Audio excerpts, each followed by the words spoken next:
Yeah, so I mean, it's kind of an ambiguous title, but I mean, it's really the talk today is focusing on how to, kind of centralize your core tech stack and really enable and empower developers, to focus on that core game development and how we've applied a lot of these learnings to how we built our publishing platform. So first, want to give some, brief background on myself. I created Dice with Buddies, which is a turn-based asynchronous dice game based on the rules of Yahtzee. I built this in my free time about 4 years ago and was acquired by Scully shortly thereafter. We've together worked to make it the #1 dice game on both iOS and Android. We were so successful at this, in fact, that Hasbro reached out to us in fall 2014 to do the licensed official version of the game. So we released Yahtzee with Buddies this year, April 2015, and it's just been a massive success. I mean, it went to #1 on the charts shortly after we launched it. Scopely is a touchscreen entertainment network. We focus on being able to provide developers with experiences and tools so they can have top grossing charts. I mean, the 2 games we released this year, Yahtzee with Buddies, Walking Dead, Road Remember. Out of the 4 games up there, 3 of them are in the top 100 grossing charts right now. We've had 6 consecutive #1 games, and we have a massive network of over 50 million users.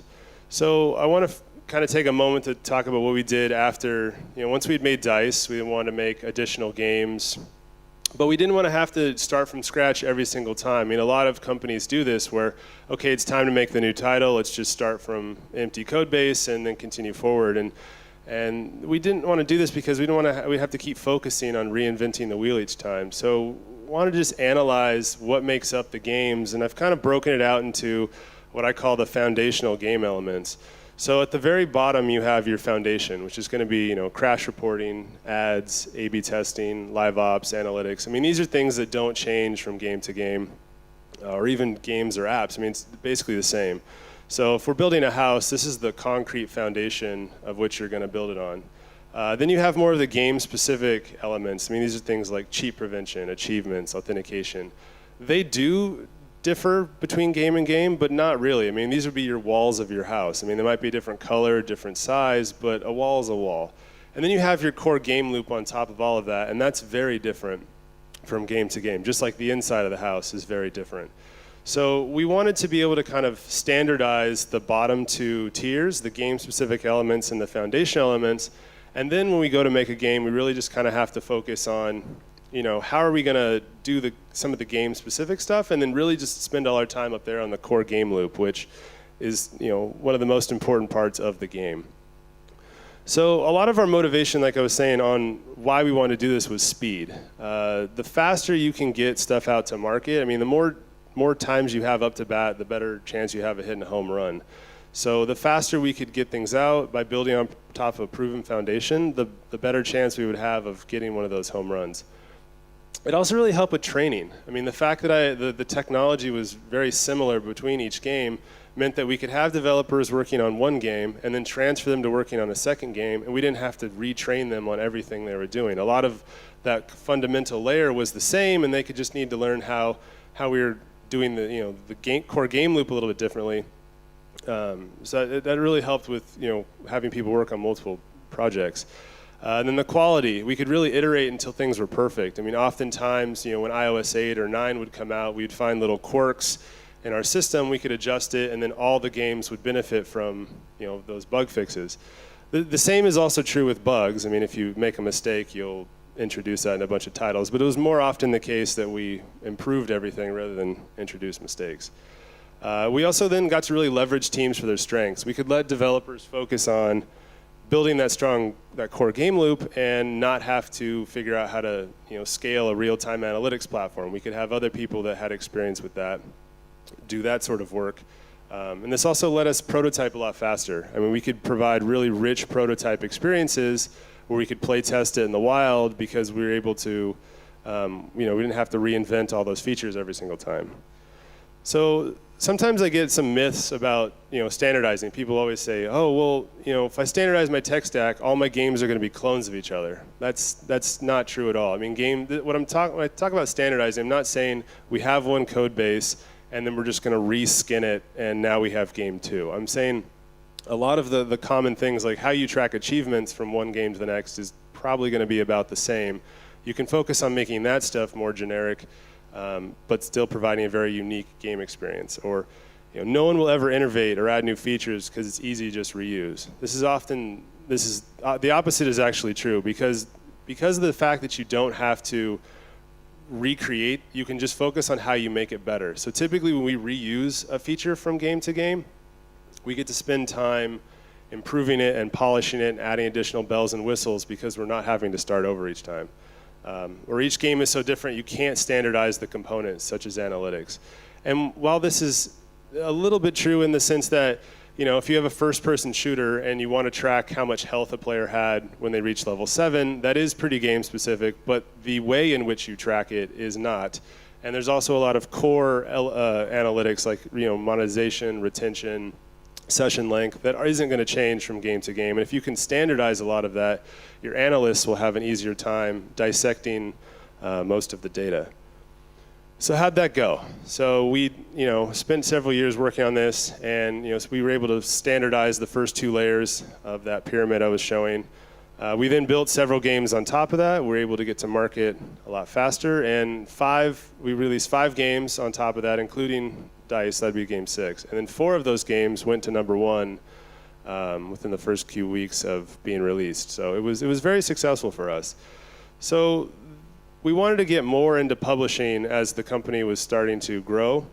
I realized that was, being able to be a publisher and be a distributor was really how we were going to be competitive in this space for years to come.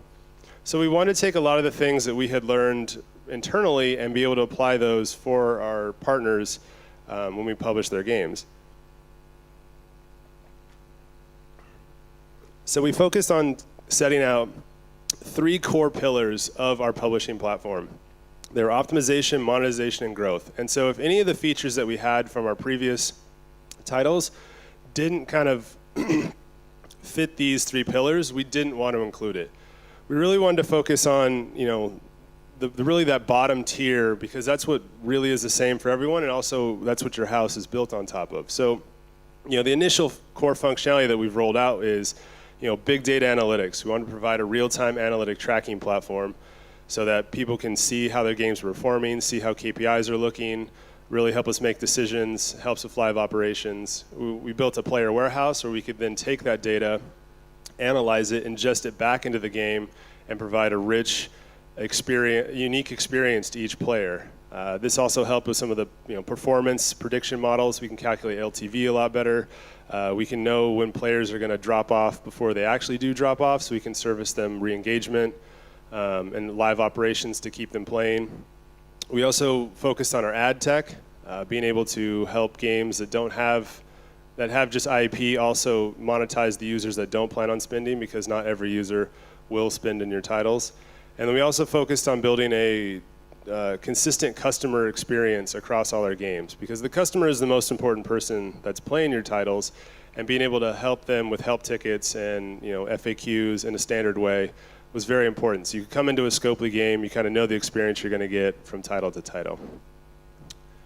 So some of the advice that we followed when we were actually building out our publishing platform and taking a lot of the stuff that we had been using internally and wanting to make that work externally is that we wanted to focus on quality over quantity. We didn't want to take all of the internal tech that we had been using for years and just make all that publicly available, because there's a higher level of quality you need when other people start using your stuff. So we focused on just having one high quality SDK that did, initially just one thing really, really well. And we first started off with analytics. And once we had perfected analytics, we then looked at adding additional functionality to it, like crash reporting. And so then we hooked the crash reporting into analytics, and now we could provide you with, real-time crash reporting, also kind of predictive slopes, and a lot of the, by analyzing a lot of that data. So this was very effective, and just, we didn't move on to the next thing until we really had perfected the first thing. Once we were finished with crash reporting, we then worked on our ad tech. We were able to hook that into our analytics platform and provide people with, real-time ad serving numbers that they weren't able to get before. I mean, normally you'd have to log into different ad portals to see how each network is operating, and we were able to combine all of that into one dashboard. It's very important to eat your own dog food. I mean, there's a lot of companies out there that'll make an SDK or make some tools, but then they don't actually use the tools, and so they don't understand how what they've built is either cumbersome or painful. And so when we were taking a lot of the stuff that we were working on internally and letting our second and third party developers use it, we had our first party studio use it in the same way that our second and third party studio does. Because if the first party studio hates using it, well, chances are the second and third party developers also hate using it. So by doing that, we could find bugs, integration pain points. We also had the confidence that our stuff would operate at scale. I mean, DICE has over 1 million DAU every day, and if analytics are holding up in that, well, it's going to work for Walking Dead when we have 4 million downloads in the first week. Like, it gives you that kind of confidence that now here's a success story of how this stuff is working, and it gives other developers confidence when they put it in their products as well. Engineers tend to overcomplicate generic solutions, so it's best to not tell the engineer, hey, we need you to build an achievement system that'll work for every game, because they'll go away for 6 months and come back with this complicated Swiss Army knife of a product. It's really best to just build things for a very specific purpose. Build it for one game, build it to satisfy these couple requirements, and then start to make things more generic as the need arises. So that's how we built a lot of the game-specific technology. Was we built an achievement system that worked really well for DICE, and then we'd take that when we needed it somewhere else and kind of make it serve the needs of multiple titles. In order to do this, though, you need to make sure you don't introduce strong dependencies on your systems. So if your analytics system has a strong dependency on your inventory system, which has a strong dependency on your login system, then if you want to move the inventory system over, you're going to have to move all this other stuff with it, and that doesn't work very well. So then when we actually decided we wanted to let the people, let our second and third party developers use our stuff, you have to then have another level of polish that you kind of apply to your things. Like, I mean, if for a lot of the internal tech, you can have kind of this tribal knowledge. So when someone new gets hired, you spend a couple weeks training them. This doesn't work well when you're trying to get other people to use and adopt your stuff. So you have to provide documentation, sample code. These are things that engineers don't typically like to do on their own, but helping them understand the benefits of that can both help you internally as well as if you're having other people externally use your stuff. Also, your tech designs need to really be carefully thought out. There's a handful of companies that in the past have been like, well, we want to make an API, so we'll just let them, we'll just make all our stuff public and they'll just use the same stuff that we do. Well, this gets very hard to make changes in the future. If you want to, change how things work, and then that causes all 50 people that are using your stuff to spend a couple hours updating, they're not going to take changes as quickly. Now you're supporting 2 versions. So really just think through what you make available for people, and that way you can kind of change the internals without having to make it painful to update. You also need to provide additional tooling and tool sets. I mean, when we first rolled out the analytics platform, the only way to look at the data was if you had access to the database. That's not going to scale at all. So you're going to need to provide dashboards and ways for other people to self-serve themselves, which also really helps internally. Like we built out additional admin tools and help things so we could have all the game developers be their own little silos, and they can they don't need to keep relying on other people to get their jobs done. So some of the benefits of partnering with publishers or working with people that have a lot of this existing tech is if you want to stay laser focused on building top grossing games and not have to worry about a lot of this foundational elements, you can focus with someone that's going to do the foundation for you, so you can focus on just building the awesome game experience. So for example, if you're a AAA studio and you want to come to mobile, you might be losing a lot of your tech stack, and you don't have all of that technology, and you don't want to have to spend several years getting back what you might be losing. So partnering with someone that has a lot of that makes a lot of business sense, because again, you can get things out to market a lot faster. If you have gaps in your tech stack, if you're missing live ops or analytics, you could hire people to do those roles, but it might make more sense to just work with somebody where that's the kind of part of their core business. We also provide a lot of our developers with an extensive playbook of knowledge, so that we a lot of that tribal knowledge we try and convert to wikis. Reduces the bust factor of any individual, but also helps with the training and ramp up speed of new developers. We can provide them with a lot of tips for security and things with so they get off on the right foot. So cool. So hopefully this will help you with with developing your own internal technology, as well as if you do develop anything that works with external developers. But now I'd like to open it up for questions.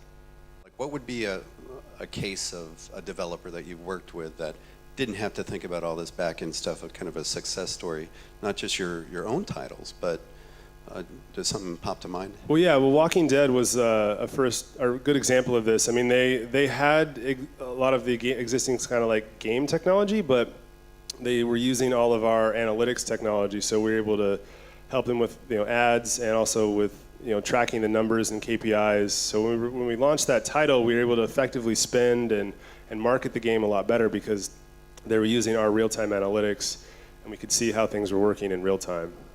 And it seemed like that came to market pretty quick, and you were talking about speed and how having all this back end ready to go, they could get the product out there really quick. Yeah, we've been working on our analytics system for about 2 years, and so when the fact that they got to kind of leverage 2 years of development really helped them get out to market a lot faster.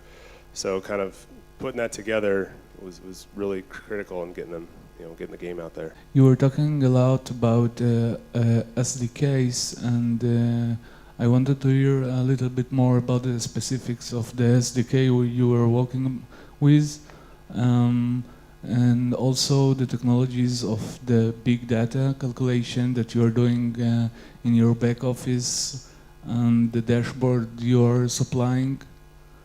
Yeah, so I mean, when I say SDKs, I mean that's kind of what we call our publishing platform. I mean, we just kind of, SDK means the software development kit, so it's analytics, ads, it's all kind of one. We typically name them all after moons. That's just our thing. But so we give that to people.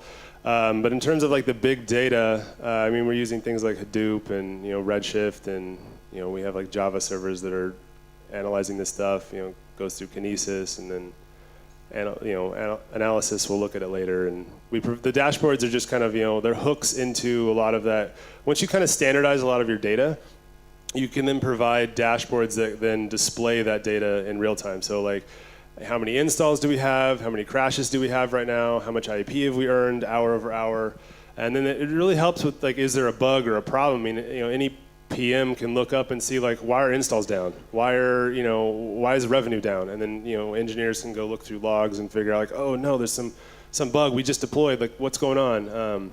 So it's been very helpful in catching a lot of that stuff. Is just being able to have information when you need it all the time. It seems like you really care about the business intelligence that you collect from the players.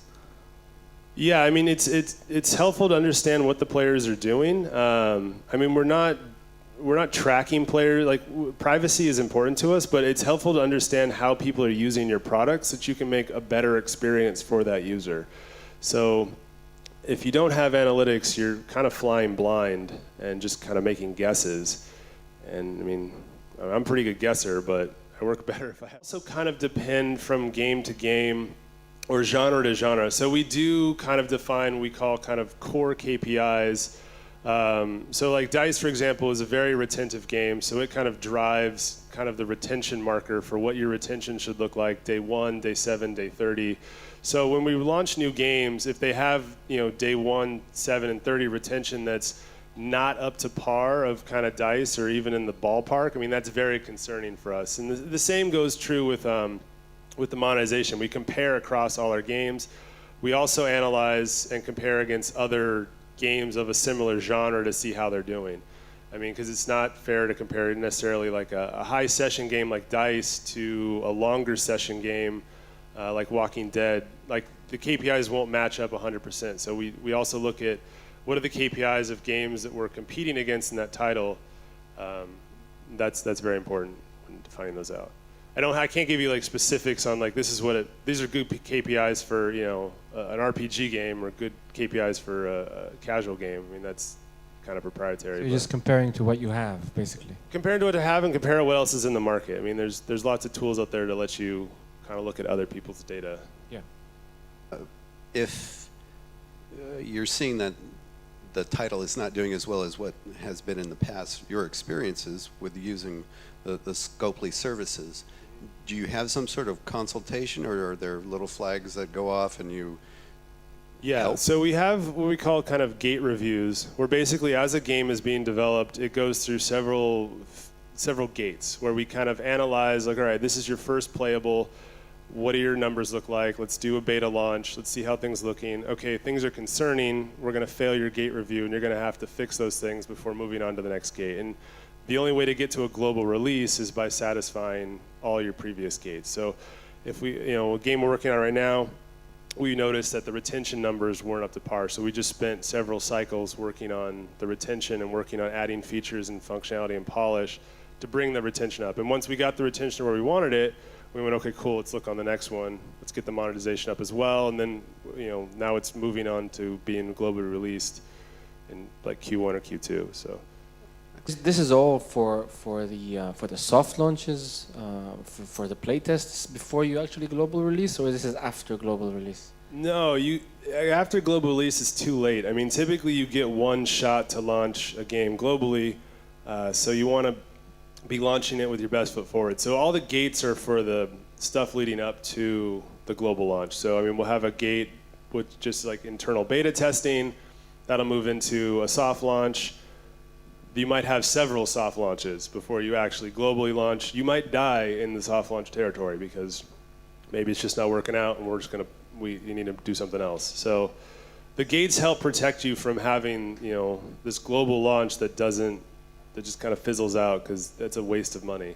How many players per territory for the soft launch? It depends on what you're trying to track and what you're trying to measure. So the more data you have, the better, but you also have to spend more for that. So it depends on if you can get the answers to the questions you're trying to get with smaller number, I mean, that's better, but sometimes you have to get, 20, 30,000 users to really analyze what you want. So you also look at different territories. I mean, like Australia users kind of work a certain way versus, like if you look at some of the countries, like Romania or some of those, like they might operate certain ways. So it just kind of depends on the game and really kind of what you're wanting to analyze from the player. I've got a question about that. So I've run across developers where they launch their game into a territory and it doesn't do all that well, and they try it in another territory and it's off the charts, really successful, and they had no idea that territory was going to be something that was going to work for them. Well, so we launch in several territories before we'll go globally, but you usually have a good idea of who your target audience might be. I mean, so like for example, The Walking Dead, it's a popular American TV show. Like, the comic books, like where has the comic book been successful? Where has the TV show been successful? Let's look at those markets. And lo and behold, those markets did well. It wasn't a huge surprise to us that markets where, Walking Dead didn't do so well. That's nice when you have products like that in the past that you can look at the data from. Right. But if it's a new game, then... Well, we try and match up new games with a lot of the existing IP, because it takes out some of that guesswork. If you have kind of original art, then yeah, it's harder because you're not sure who's going to be into this. But we've been, matching up developers with, IP that we can already see kind of where it does well in certain markets, which takes a little bit of the guesswork out of it. Let's give a round of applause here for this wonderful talk.